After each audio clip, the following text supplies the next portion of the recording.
പെൻഷനുമായി ബന്ധപ്പെട്ട അറിയിപ്പിലേക്ക് എല്ലാവർക്കും സ്വാഗതം. വരും ദിവസങ്ങളിലെ വാർത്തകൾ തുടർന്നും നിങ്ങളിലേക്ക് എത്തിച്ചേരാൻ ഈ ചാനൽ സബ്സ്ക്രൈബ് ചെയ്യുക.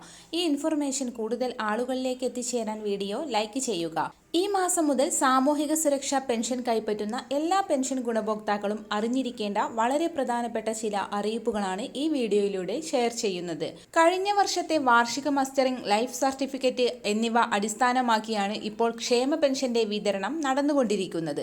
എന്നാൽ 2024 ആനുകൂല്യം മുടങ്ങാതെ ലഭിക്കുന്നതിനായി വാർഷിക മസ്റ്ററിംഗ് അല്ലെങ്കിൽ ലൈഫ് സർട്ടിഫിക്കറ്റ് പോലുള്ള രേഖകൾ ആവശ്യമാണ്.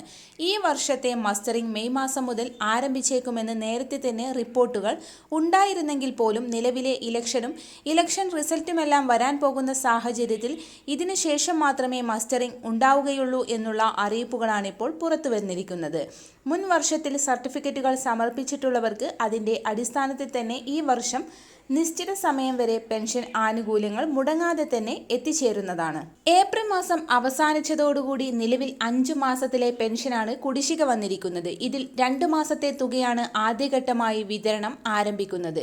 മെയ് മാസം ആദ്യവാരങ്ങളിൽ തന്നെ വിതരണ നടപടികൾ ആരംഭിക്കും. അതിനുവേണ്ട വായ്പ കഴിഞ്ഞ ദിവസം എടുത്തിരുന്നു. വിധവ, അവിവാഹിത പെൻഷൻ വാങ്ങുന്നവർക്ക് പുനർവിവാഹിതരല്ല എന്ന് തെളിയിക്കുന്നതിനുള്ള സർട്ടിഫിക്കറ്റുകൾ സമർപ്പിക്കുന്നതിനുള്ള സമയപരിധി അവസാനിച്ചിരിക്കുകയാണ്. സർട്ടിഫിക്കറ്റുകൾ സമർപ്പിക്കാത്തവരുടെ പെൻഷനുകൾ തടഞ്ഞുവെക്കുന്നതാണ്. പിന്നീട് എന്നാണോ ഇവർ സർട്ടിഫിക്കറ്റുകൾ ഇനി സമർപ്പിക്കുന്നത് ആ മാസം മുതലുള്ള പെൻഷൻ അനുവദിക്കുന്ന സാഹചര്യത്തിൽ മാത്രമേ ഇവർക്ക് തുക എത്തിച്ചേരുകയുള്ളൂ. കൂടാതെ നിലവിൽ പെൻഷൻ കൈപ്പറ്റുന്നവർക്കുള്ള പരിശോധനകൾ മെയ് മാസം മുതൽ ആരംഭിക്കുന്നു. വീടുകളിൽ ഉദ്യോഗസ്ഥരെത്തിയാണ് പരിശോധന. 2000 സ്ക്വയർ ഫീറ്റിന് മുകളിലുള്ള വീടുകൾ, 4 ചക്ര വാഹനം സ്വന്തമായുള്ള പെൻഷൻ ഗുണഭോക്താക്കൾ തുടങ്ങി 10ഓളം വരുന്ന മാനദണ്ഡങ്ങളുള്ളവരുടെ അടിസ്ഥാനത്തിലാണ് അനർഹരെ കണ്ടെത്തി നിലവിലുള്ള പെൻഷൻ പട്ടികയിൽ നിന്ന് പുറത്താക്കുന്നത്. പുതിയ വിതരണ ലിസ്റ്റിന്റെ അടിസ്ഥാനത്തിലാണ് ഇനി മുതൽ പെൻഷൻ വിതരണം ചെയ്യുക. വരും ദിവസങ്ങളിലെ വാർത്തകൾ തുടർന്നുമെത്താൻ ഈ ചാനൽ സബ്സ്ക്രൈബ് ചെയ്യുക.